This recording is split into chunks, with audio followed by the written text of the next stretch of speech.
अहोई अष्टमी की सरल पूजा विधि। पूजा के लिए हमें सबसे पहले एक चौकी बिछानी है। चौकी पे पीले या लाल रंग का वस्त्र बिछा के माता रानी की स्थापना कर देनी है, अहोई माता की। उसके बाद गणेश जी की स्थापना करनी है। फिर हमको 2 घड़े तैयार करने हैं। 2 घड़े हमको मिट्टी के लेने हैं या फिर एक मिट्टी का ले सकते हैं, आप एक पीतल का ले सकते हैं।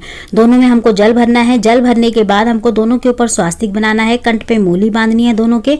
इसके बाद हमको दोनों के जो है ना अंदर जल में हमको थोड़े से अक्षत और थोड़ा सा चंदन डालना है, एक चुटकी। इसके बाद हम ढक के दोनों को माता के सीधे हाथ की साइड दोनों की स्थापना कर देंगे, एक दूसरे के ऊपर रख के। एक घड़े से हमको जो है ना तारों को रख देना होता है, दूसरा हमें दिवाली तक रखना होता है, जिसके जल को हम अपने बच्चों के नहाने के पानी में डाल देते हैं दिवाली वाले दिन। तो दिवाली वाले दिन दूसरा घड़ा उठाना होता है, तो जो हम दिवाली वाले दिन उठाएंगे उसको हम नीचे रखेंगे और जो तारों को रख देने के लिए उठाएंगे उसको हम ऊपर रख देंगे। दोनों की स्थापना हमें माता के सीधे हाथ की तरफ कर देनी है। इसके बाद हमें देसी घी का एक दीपक जला के सभी को भावपूर्वक छींटों से स्नान कराना है। इसके बाद हम मूली चढ़ा देंगे गणेश जी को और माता रानी को। मूली चढ़ाने के बाद चुन्नी उड़ा देंगे माता रानी को। फिर हम ना चंदन से गणेश जी को तिलक करेंगे, माता रानी को रोली से तिलक कर देंगे।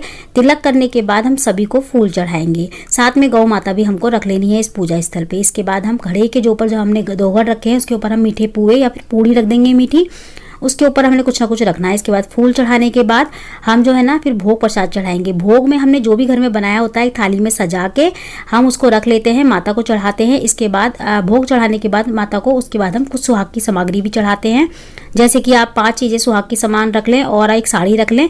साड़ी नहीं है तो कम से कम एक ब्लाउज पीस रखें। माता रानी को सुहाग सामान और जो है ना खाने की थाली निकाल के ये जो सामान होता है ना हमको या तो सासू माँ को देना होता है अपनी पूजा के बाद, या फिर हमें मंदिर में दान करना होता है, या अपनी चाची सास को, किसी को भी आप दे सकते हैं इसको जो मान हो आपकी। इसके बाद हम आरती कर लेंगे। अगर आपने दिन में आरती करी या कथा सुन ली है तो आपको रात को कथा सुनने की जरूरत नहीं है शाम के वक्त, और नहीं तो आप सीधा आरती करके फिर तारों को अर्घ दे दें, फिर अपने व्रत का